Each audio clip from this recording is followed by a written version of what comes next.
Buenas tardes a todos, bienvenidos a Findes.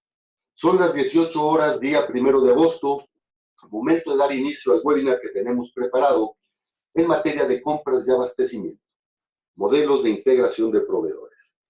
Soy Emilio Villalobos, directivo de la Fundación, y les agradezco la oportunidad que nos brindan de dirigirnos a ustedes. Se encuentra conmigo la profesora Nadia Brusa Romano, especialista en Findes en el área de logística.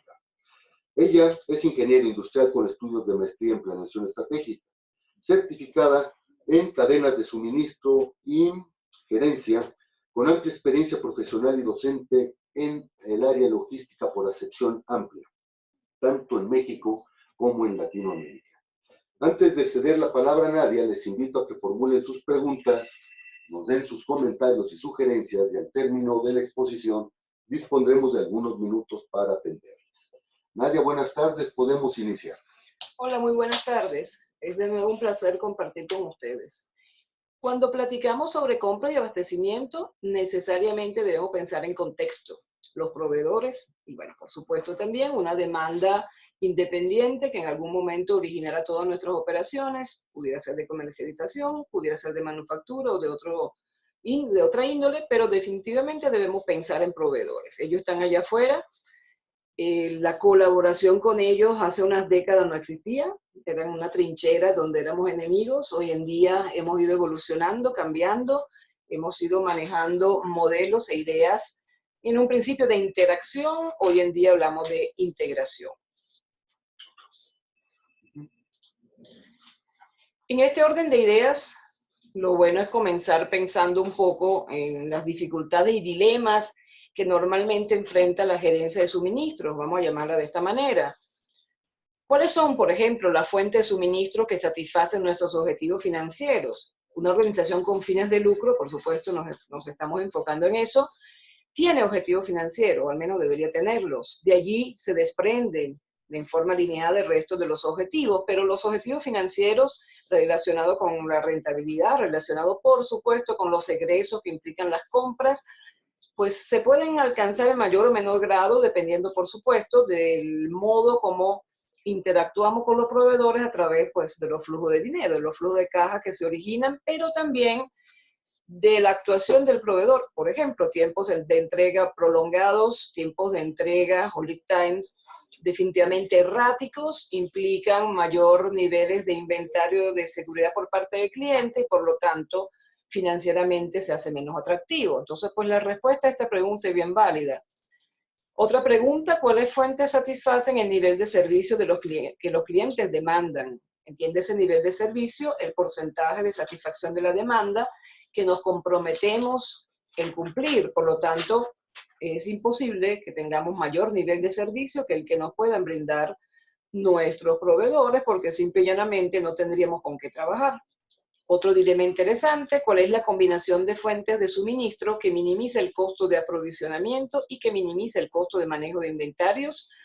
Nos está abriendo una puerta, más de un proveedor. Las tendencias hoy en día son varios proveedores, minimizarlos, por supuesto que sí. La idea no es tener un ejército de proveedores, no atomizar nuestra demanda, pero sí tener plan B, plan C, digamos, proveedores que compartan nuestra demanda y para los cuales podamos ser probablemente cliente tipo A, si hablamos de que ellos nos segmentan.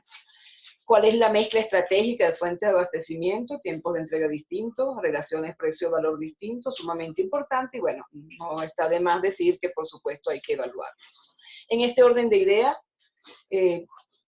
hay una luz al final del camino que va muy de la mano con el hecho de que mientras más planifiquemos en forma conjunta con nuestros proveedores, más estemos alineados con información fresca, fidedigna de ambas partes, oportuna, y por supuesto también que nos enfoquen en nuestros objetivos, más sencillo será trabajar, y definitivamente la respuesta a estos dilemas y muchos otros serán respuestas de cara a objetivos financieros logrados. ¿Cómo era y cómo sigue siendo en parte el enfoque tradicional de la compra? Pues un enfoque donde nos dice: busca definitivamente calidad, y eso lo mantenemos, un precio adecuado. En el pasado decíamos lo más barato, definitivamente lo barato sale caro, y probablemente estamos hablando también de plazo de entrega. estamos pensando de que el proveedor puede tener un comportamiento quizás inadecuado en cuanto al cumplimiento, más allá que tenga una excelente calidad. Y recordemos que hablamos de relación precio-valor. La calidad es de servicio, entonces la calidad de lo que sea que nos venda, quizás la calidad del servicio que lleva a cabo, pero también el plazo, la entrega, el cumplimiento, ¿no? Pues y si hablamos de elementos tangibles, el buen manejo, la ausencia de daños, un precio que definitivamente sea atractivo, pero es suficiente a nivel de punta de iceberg. A la larga, eso no se puede lograr si no tenemos trabajo conjunto, perdón. Hay muchos modelos al respecto. Hay uno, como es el de Kraljic, que tiene tiempo en el mercado, pero sigue siendo bien acertado. La estrategia de una empresa hacia un proveedor está determinada por la posición que ocupa su suministro en esta matriz, que en este momento la vamos a comentar brevemente. Y pues también, ¿qué puede esperar el proveedor del cliente? Es una calle de dos sentidos, ¿no? Pues el proveedor también quiere un cliente que de alguna manera u otra se fidelice, que le ofrezca alternativas jugosas, y nosotros queremos un proveedor que nos garantice un poco las excelentes respuestas que esperamos, los dilemas que planteamos. Esta matriz nos muestra dos ejes, un eje vertical de impacto financiero, para traducirlo al día a día, de bajo a alto, es pues qué tan costosos son los productos, los suministros que adquiero, o podríamos verlo desde el punto de vista qué porcentaje representa su nivel de inventario convertido a moneda en el total del valor de nuestro inventario. Y en el eje horizontal, el riesgo de suministro. Es un mix de factores entre la complejidad en cuanto a poder ubicar en el mercado los productos, quizás en algunos casos hay pocos proveedores, pocos distribuidores, y el riesgo de suministro. Entonces, estos dos factores me dicen, es fundamental lo que estás comprando, es crítico, es fácil, difícil de encontrar, hay muchas alternativas para convertir estos dos factores en un solo eje, pero el riesgo aquí es fundamental, así que, pues rápidamente, resumiendo un poco, baja complejidad y bajo impacto financiero, hablamos de productos rutinarios. Contratamos, ¿nos importa el precio? Por supuesto que sí, pero no es tan grave, tan importante, y podríamos pensar en contrato, en compras importantes, periódicas, porque al fin y al cabo no va a impactar notablemente el tema financiero. Sin embargo, también podríamos pensar en que pues si es fácil de encontrar, si el proveedor de la esquina lo tiene, puedo bajar un poco estas cantidades porque el riesgo de suministro no es tan alto. Es decir, lo que estoy indicando es que en cada cuadrante puede haber variaciones en la interacción con el proveedor, entendiendo el impacto de las dos variables que están en los dos ejes. Si subimos el impacto financiero, pues son más costosos los productos. Sin embargo, hablamos de bajo riesgo de suministro, para decirlo de alguna manera. Algunos lo llaman productos apalancados, que buscamos ofertas competitivas. Son costosos, eso sí nos importa, cuidamos el dinero, pero en realidad podemos darnos el lujo como clientes potenciales de ver opciones. Las venden múltiples proveedores y quizás no son tan críticos, la escasez no es de alto impacto. ¿Qué tenemos en los otros cuadrantes? Riesgo de suministro alto, y tenemos, sin embargo, un bajo impacto financiero, los productos cuello de botella, asegura el suministro, que nos llenamos de inventario, no pasa nada, que hay un alto porcentaje, eventualmente alto dentro de lo razonable, y eso debe tener números detrás, de costo por obsolescencia, caducidad, pues los necesito de todas maneras, no puedo quedarme sin ellos, lo puedo absorber. Y finalmente, los productos estratégicos, por supuesto, pues buscamos para ello alianza con los proveedores. Mucho dinero, mucho riesgo. Necesitamos tenerlo, pero necesitamos que sea un negocio para ambas partes. Esto es una buena base, un buen inicio para establecer, a grosso modo, esquemas sobre el tipo de proveedor y sobre el tipo de interacción que podríamos o deberíamos tener, aunque nada está escrito en piedra, por supuesto.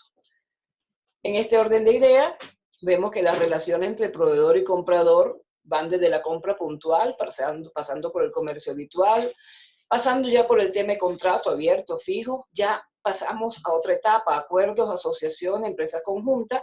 Tampoco es obligación que todas estas clasificaciones sean las que consideremos, pero a grosso modo lo que nos está diciendo es que pasamos primero de relaciones esporádicas con el proveedor, donde buscamos básicamente precio, donde pues la calidad, por supuesto, la medimos, pero no hacemos gran trabajo para evolucionar junto con el proveedor, sino que pues simplemente lo cambiamos si no funciona lo que esperamos de él. Pero ya a nivel de contrato, estamos hablando ya de evaluar la competitividad y la competencia del proveedor. Ya hay cierta relación, no quiere decir con esto que haya amiguismo ni nepotismo, pero pues la relación personal, sobre todo de cooperación, aquí se va viendo mucho más intensificada, ¿no? Aquí se negocia precio y servicio, plazos un poco más largos, sin duda. Ya hablamos de relaciones, por eso hablamos de contrato, y finalmente podríamos hablar de una cooperación. En algunos casos implica fusiones, incluso integraciones ya desde el punto de vista de legal, pero me voy a quedar definitivamente con iniciativas de integración en cuanto a planificar y alinearnos con objetivos nuestros y del proveedor. La cadena de suministro, la supply chain, de hecho, contempla junto a lo que la puede hacer, vamos a decir, competitiva, una cadena de suministro líder que se diferencie. Pues, por supuesto, tiene liderazgo a nivel de sus ejecutivos, maneja buen talento, adopta tecnología, innova, segmenta, es decir, pues desarrolla facetas del negocio distinto para segmentos distintos del mercado y habla de integración. Sí, por supuesto, integración de actividades logísticas internas, de líneas de negocio distintas, pero también con los proveedores a lo largo de la cadena de suministro y eventualmente en varias dimensiones, si vamos más allá, hablamos de red de abastecimiento o de suministro.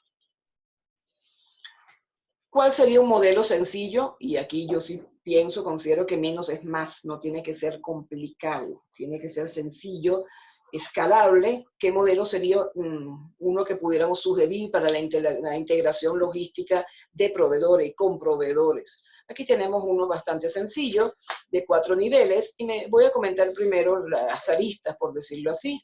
Nos dice, tengan siempre un enfoque colaborativo. Pues ese es fundamental, podría cambiarse la figura geométrica y ser un templo y ser uno de los pilares, estaría muy bien. Si no hay colaboración, si hay enfrentamiento con el proveedor, desconfianza, si no trabajamos conjuntamente, pues ni podemos pensar en esto. Hablamos de tecnología de la información y comunicaciones. La logística de flujo habla no solamente de los flujos físicos, sino de los flujos de información oportuna, a tiempo. Entonces, fidedigna, de manera tal que con el proveedor podamos tomar decisiones y hacer seguimiento de los movimientos propios de la logística y un soporte metodológico. En forma sencilla, no improvise.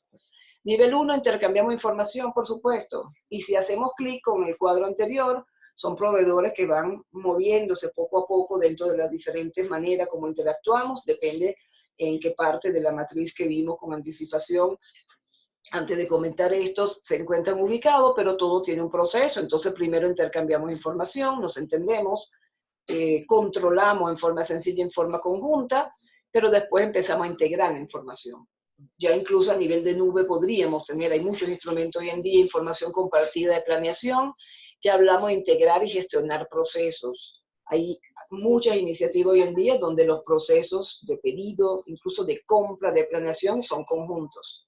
Son parte, y hay personas que trabajan como, pues vamos a decir que ambos terrenos, parte del proveedor, parte del cliente, y bueno, por supuesto, todos los nuevos modelos de negocio que puedan surgir, con o sin base, vamos a decir, legal. Muchas veces simplemente hablamos de cooperación.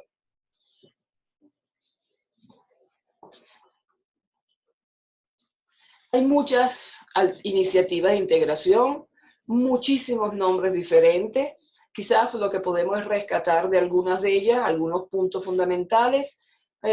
Son trajes a la medida para diferentes situaciones, diferentes relaciones, diferentes necesidades de proveedor-cliente, pero la verdad es que esos trajes a la medida se pueden ajustar todavía más dependiendo de la realidad de nuestra empresa y del tipo de relación que necesita y que tiene con los proveedores. Por ejemplo, tenemos la respuesta eficiente al consumidor, que al fin y al cabo suena bastante genérico y es lo que todos buscamos, pero vamos a llamarlo filosofía. La podemos ver como el trabajar para garantizar un reaprovisionamiento eficiente. ¿Qué quiere decir esto? Que tengamos disponible en las cantidades adecuadas, en el momento oportuno, lo que nuestro proveedor nos da. Controlar el abastecimiento con niveles de inventario que garanticen lo que podamos hacer como respuesta a nuestros clientes, porque eso mismo lo está aplicando y garantizamos en forma cooperativa que el proveedor lo haga, lo está haciendo con nosotros. Hablamos de introducción eficiente de producto en el mercado, promoción eficiente, pues nos compete a nosotros, no al proveedor, pero de surtido eficiente. No puedo vender lo que no tengo. No puedo fabricar si no tengo materia prima, podemos verlo así. Y vemos dos puntos interesantes, más bien dos líneas de trabajo. Uno es el flujo de información, que definitivamente nace de, por ejemplo, la disponibilidad en estantes, si estamos hablando, y este modelo funciona muy bien con eso, de tipo de empresas donde el producto final se vende en tiendas, flujo de información en cuanto a producto más fresco o menos fresco, evaluar cómo están, mejores combinaciones de estanque, promociones efectivas, producto rápido y mejor direccionado, oportuno, bueno, eso obviamente aumenta los ingresos. Y entonces, pues, hablamos también del flujo de productos desde el punto de vista físico, reducir faltas de producto. Definitivamente que el cliente quiere encontrar en una tienda lo que busca en el momento que vaya a la tienda. Menos administración, menos burocracia, mejor uso del espacio, mientras mejor planifiquemos con el proveedor, mejor utilizaremos el espacio y bueno, reducir inventario no desde el punto de vista de decretarlo, sino de evitar la variabilidad, ¿no? Entonces podemos verlo un poco en este orden de ideas.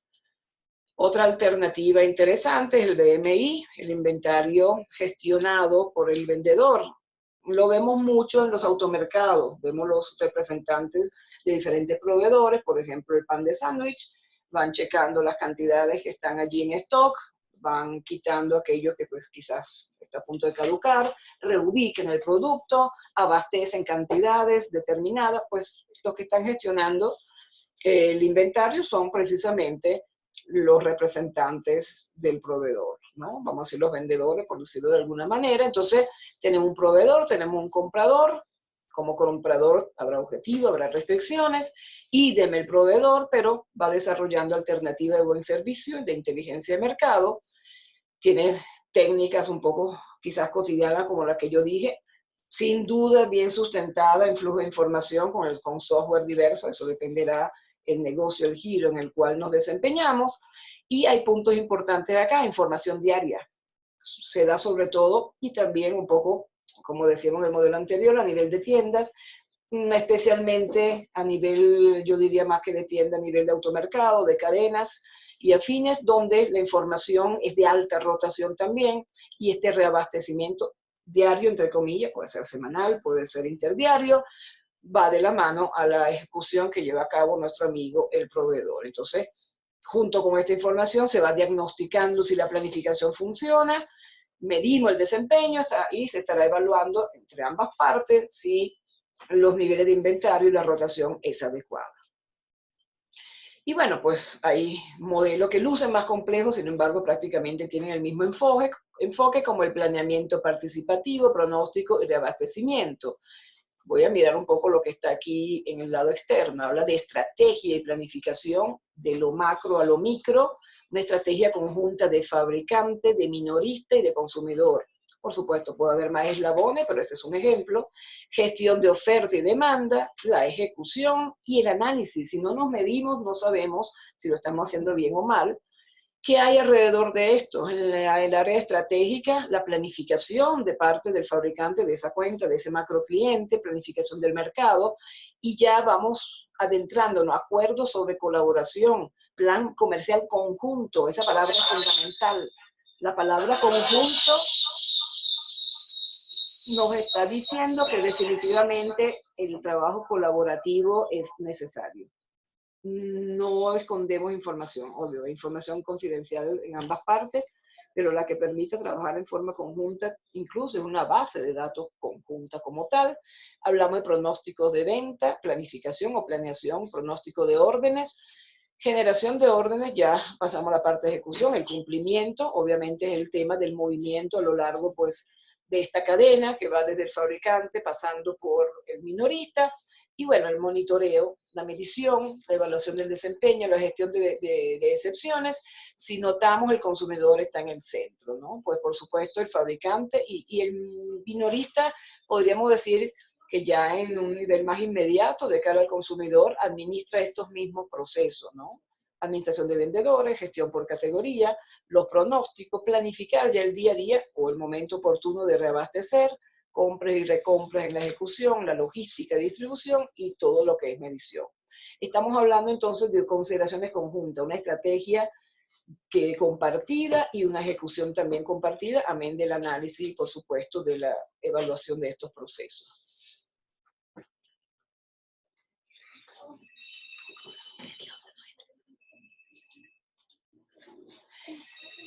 ¿Se acuerdan del sistema justo a tiempo? Sigue siendo válido, sigue existiendo, entregar lo correcto cuando se debe, en la cantidad correcta, con la excelente calidad y eventualmente en el lugar pues, donde se haya acordado. Sigue siendo válido, sigue siendo una filosofía que con sus bemoles se ajusta a la minimización de los inventarios, pero con el tiempo entra en el mundo de la integración de los proveedores, y se convierte en justo a tiempo 2 sin dejar de lado el justo a tiempo clásico. En este justo a tiempo 2 el proveedor participa activamente, vamos a decir que en la oficina de compra del cliente. Hoy en día puede ser de forma virtual, pero al fin y al cabo es su presencia la que importa y vamos a decir la acción, su accionar en los procesos. ¿Cuál es? Es el responsable del proveedor ante los procesos de planta, probablemente, si es manufactura, del cliente, implica incluso la emisión de su propia orden de compra, de proponer ideas de diseño y mejoras de proceso relacionadas con el producto que vende, y administra hasta programa de producción con un pie en el programa de producción del proveedor y en parte pudiera hasta administrar o colaborar con los programas de producción del cliente. Y pues en algunos casos, claro, no en un 100%, a nivel colaborativo, pero en un alto porcentaje, nuestro representante del justo a tiempo 2 puede sustituir al comprador. En algunos casos se da, sobre todo para abastecimiento de productos en volúmenes muy altos y probablemente, por ejemplo, el prácticamente único producto que comercializa el cliente y nos quedamos con manufactura donde quizás se da un poco más esta figura, la única materia prima que enormes cantidades son necesitadas, son procesadas y tenemos ese único proveedor. Allí sí hay una sinergia enorme con el proveedor y asume estas funciones. Finalmente, pues hay una frase interesante de Jesús Campos, un consultor, conferencista, un facilitador mexicano de estos temas, dice, tener un buen proveedor es como alcanzar el éxito. No te puedes sentar a que aparezca, hay que trabajar duro para conseguirlo. Proveedores potenciales, muchos. Proveedores potencialmente buenos, pues también hay muchos, pero el proveedor no puede hacer todo. Si de verdad estamos interesados en optimizar no solo los flujos de información, sino la consecuencia de ellos, que va a ser entonces los flujos de dinero, este es un muy buen consejo. Nadia, muchas gracias. Damos pie a las preguntas que nos hacen los participantes. Jorge Alcántara, buenas tardes. Gracias, Jorge. ¿Cómo construir un sentido de pertenencia más allá que el de conveniencia? Es decir, yo estoy contigo porque me compras y genero utilidades. Pero ¿cómo llevar más bien a ambas empresas a que se consideren como si fuera una misma, busquen un crecimiento compartido, sostenido y recíproco? Pues el tema de la fidelización aquí tiene mucha aplicación. El proveedor quiere fidelizar al cliente y nosotros queremos como clientes fidelizar al proveedor, integrar, sentarnos en una misma mesa de trabajo, compartir información, tomar quizás como cliente, dada la pregunta, voy a decir que es la iniciativa del cliente en este caso, la iniciativa entonces de mostrar que podemos planificar en forma conjunta y sobre todo hablar el idioma de la gerencia, que es el del dinero. Mostrar cuáles son las ventajas que podemos lograr con esta alineación. Nadia, gracias. Laura Mendívil, buenas tardes, Laura. Laura nos dice, un modelo de integración apoyado en las estrategias de colaboración, flujo de información y soporte metodológico como el que vimos hace unos momentos, ¿no le aterra la posibilidad de que el proveedor se lleve esta información ante la competencia y nos vuelva, o bien, dependientes de él? Sí, por supuesto puede pasar. Evidentemente, no es solamente un modelo, vamos a decirlo, intangible, debe existir una documentación de fondo donde todos estos acuerdos entran ya en, vamos a decir, en un marco contractual Eso no quiere decir de ninguna manera que somos parte de un proceso de fusión, simplemente, y así debe ser, las relaciones con el proveedor, así sea con base en un documento que llamamos orden de compra, mucho más cotidiano y de mucho menos alcance, pero ya este nivel requiere contratos con cláusulas claras, con penalizaciones y definitivamente con un sustento legal, porque sí, estoy de acuerdo, eso podría pasar, claro que sí, y pues el trabajo entonces va de la mano en evitarlo. Pero también se suele desarrollar donde el planteamiento, cuando funciona, es mucho más rentable que la trampa. Nadia, muchas gracias. Gabriela Mendívil, buenas tardes, Gabriela. Gabriela nos hace la siguiente aseveración. La integración de proveedores solo debe realizarse cuando se trata de insumos claves y hay pocos proveedores del mismo. De otra manera, la relación con proveedores básicamente se debe de dar financieramente. Pues sí, es totalmente válido y eso, de hecho, se basa en la matriz que vimos en cuanto a riesgo, en cuanto a impacto financiero y las alternativas consecuentes en cuanto a las relaciones con los proveedores. Definitivamente, si compramos lápices para las oficinas no viene al caso, ¿no? Obviamente compramos lotes de lápices al proveedor de la esquina y pues mientras sea una marca de lápices que funcione, que no se rompa tan fácilmente, el mejor precio posible. Lauro Gómez, buenas tardes, Lauro. Lauro nos pregunta algunos tips que pudieran ser claves en materia del cumplimiento, el beneficio de una integración de proveedores. Sí, básicamente, y creo que lo comenté en algún momento, comenzamos siempre por lo financiero. Debe ser conveniente para ambas partes, ¿no? Métricas en cuanto a los costos, por ejemplo, relacionados con el tener inventario, tanto para el proveedor como para el cliente, donde esto aplique, por supuesto, ¿no? Es como un ejemplo. Si el proveedor no tiene información fidedigna nuestra, si nuestra información no es confiable, no es oportuna, quizás puede que tenga excesos de inventario para preparar un proceso productivo, para un material que compramos, pero no en el momento que le espera. Quizás más temprano o más tarde, generamos emergencia, generamos entonces para el costo financiero, generamos otras emergencias dentro de su empresa y eso también tiene un costo. Y al revés, pues medirnos nosotros como cliente en cuanto a los beneficios de un flujo, no digo que apegado a un 100% al justo tiempo, pero definitivamente un flujo donde minimice las paradas en todos los procesos, va a generar valores de rentabilidad atractivos. Siempre comenzamos por allí. Obviamente existe una gran cantidad de indicadores de todos los procesos, tanto de compra, de inventario y otros, que se van a relacionar, pero de hecho el modo como demostrar que vale la pena una integración de este tipo desde el punto de vista financiero para ambas partes. Fernando Palmos, buenas tardes, Fernando. Fernando nos comenta, un componente que dificulta la relación cliente-proveedor es la innovación, pues en la medida en que se presenta esta, se dificulta para la otra parte los procesos, las características del insumo, etc., desvinculándose las relaciones entre cliente-proveedor. Al contrario, este tipo de proceso de integración, ojo, eso ocurre cuando no la hay, ¿no? En este tipo de proceso de integración, precisamente, el nivel al cual podemos llegar de información conjunta puede llegar incluso en cuanto a diseño de nuevos productos, marketing, si viene el caso, precisamente, justamente para que el proveedor reciba con la anticipación, con tanta, diría yo, anticipación como quienes deben saberlo dentro de la organización, de la innovación y el cambio, y se pueda preparar y se pueda alinear.